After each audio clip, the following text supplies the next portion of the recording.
So this is another vlogging test with the Canon M50. I have now made some alterations to the manual settings, and I have turned all down all the white balance and things. Hello. Hi. And so I also have it on a vintage tripod. The vintage pod of course doesn't matter, but it's a tripod with very thin legs. I can hold it a lot better. Let me just adjust the angle of this thing. That's much more comfortable. So yeah, there should be a little bit more stabilization now as opposed to the previous test where I was using a monopod. Monopod I don't find holds this camera as steady. There's quite a bit of weight in this camera, of course.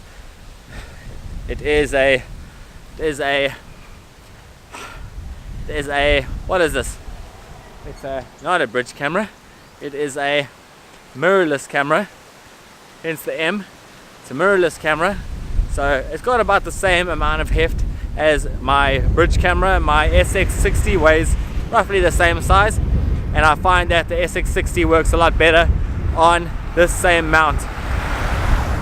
So usually there's quite a bit of glare behind me on the road surface. I have turned all the settings down quite a bit. My face may be in a lot of darkness now. I know that it is in shadow, but it could be quite dark.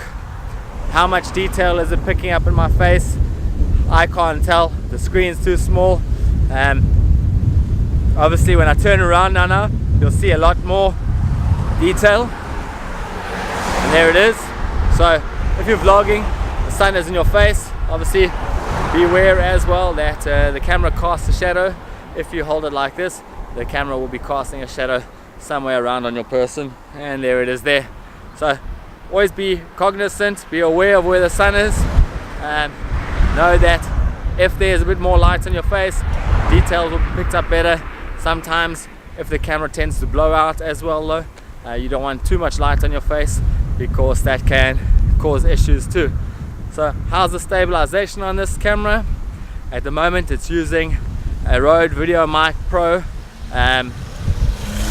microphone on top. Of course this camera has an external mic port, also has the swingy roundy selfie facing screen, so I can see myself in it at the moment. It tends to just distract me though. I'm not that I'm distracted by my own beauty or anything, it's just really disconcerting. What I usually do once I know that I'm in frame and I know where everything is, I know what the best optimal angle is for this, I like to just turn the screen away and boom, no more distraction. I do find it to be a distraction. You can also have the screen turn itself off, and that will save battery as well. You don't have to be looking at yourself all the time. You can do it once the videos are on YouTube. How's the sky looking behind me with these new settings? Hopefully it's looking a bit more blue. Of course the sun is going down behind me, so that should also be blowing this image out a little bit. If I face it like this, it'll be a bit more so. And then we're coming up to the driveway that usually reflects quite a lot of light.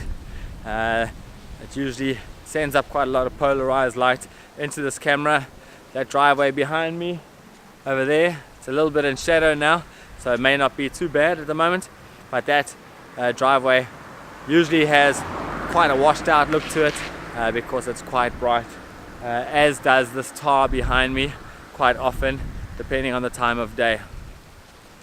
And now with this ISO lock of 100, I walk into the shadow here. Now I'm fully in shadow with an ISO lock of 100, and how does that look? Can you still see details? Is it too dark? Would I need to be on auto in a situation like this if I'm walking between scenes with big dynamic ranges from sunlight into darkness, or shadow at least, still with light behind me? If all is good, I don't know. Time will tell.